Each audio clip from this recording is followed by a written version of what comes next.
Now with Christmas barely a month away, a lot of us retirees or older folks, or anybody really, with the cost of living these days, everybody's always looking for cheaper ways to hopefully get through Christmas and not break the bank. Well, I've got some key ways that you can actually get through this and hopefully relatively unscathed because, obviously I've been retired now for about a year and a half, going just about 2 years now actually. And I'm always looking at ways to minimize my waste, my spend. But I'm also looking at trying to still maintain that impact I have on, those lives of friends, family, people around me. And I want to make sure that I'm contributing, that I feel like I'm contributing, that I'm also feeling rewarded, that, I'm able to help others out in a meaningful way. Because, let's be honest, Christmas is becoming, a little bit of a, well, let's just say, it's all about the toys now. It's all about the gifts. And it's almost setting unreal expectations by somebody. If you're not spending $1,000, $2,000 a person, it's almost ridiculous. But, we've got to get back down to basics. And really, what is it? It's about spending time with your loved ones. It's about enjoying those moments. It's really more about the experience and the moments and the memories that we build. But that said, it's always kind of fun to show up on Christmas Day or Christmas Eve and start sharing some gifts. And I kind of want to start with some ways that I found that are great ways to get through it and maintain a bit of a budget. The first one is custom gifts. Do something simple that's maybe more arts, crafts, but something even more meaningful, possibly, could even be, buy some picture frames.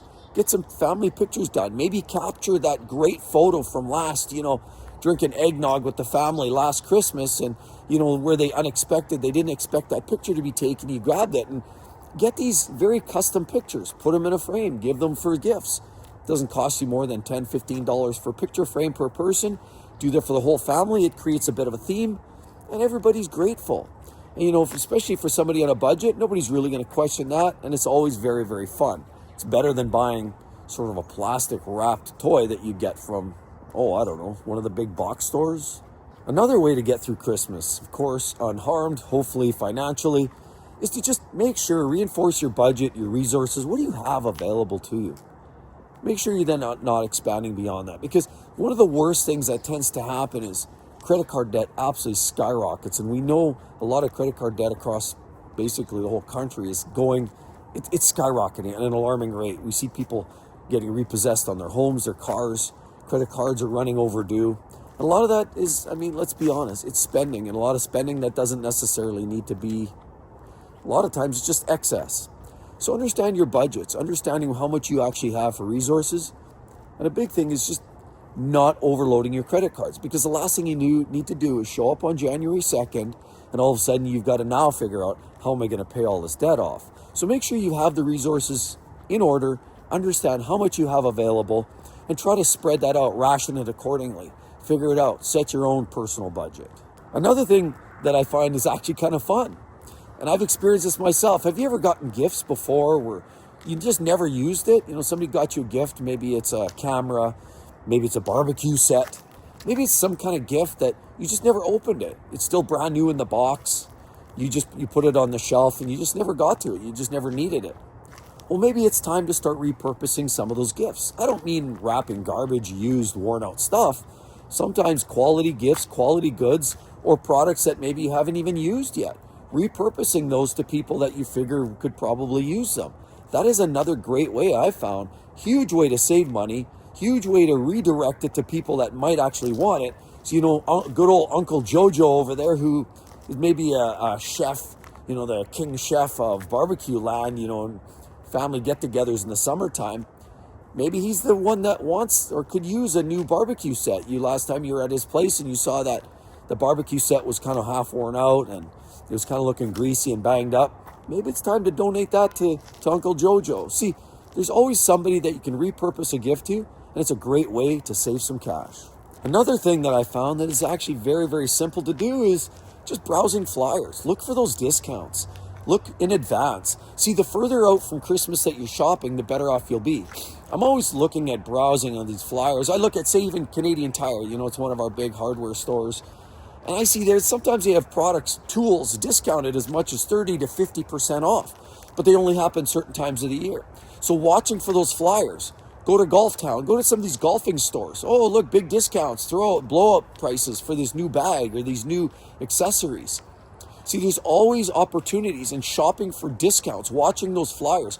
We still get flyers in the mail. I mean, I know in 2026, almost here now, and we're still using hard copy paperwork. But yes, flyers are still a thing, but you can still browse online. There's digital flyers, and you can still look around. Search for those deals. If you have something in mind, go look. And then cross-shop. Cross-shop not just that vendor. Maybe there's another vendor that sells something similar. Check them out. And see if there's anybody that's making deals, offering up discounts, checking out those flyers. That's a huge way to save a pile of money. You can also get some of your best toys, tools. And while you're looking anyway, it gives you an opportunity. It might inspire you for something else, even for yourself. Another great way how I found to keep some of the costs down is, have you ever heard of Secret Santa? Secret Santa or Dirty Santa, but Secret Santa is even better because what it means is if you have a large family, everybody puts their name in a hat and everybody picks a name. So then you get that name and then you're shopping for that one person. Now, instead of you shopping for, say, 20 family members, you might only shop for one or two, or maybe you draw a couple names. And that way, instead of spending all that money, maybe thousands of dollars, you might be restricted to even spending a lot less. If you're buying bigger, expensive gifts, this is definitely a great solution. If you're doing more small arts and craft type gifts, well, I mean, you could do that for everybody if you want as an extra add-on, or stocking stuffers are always a great personalized touch.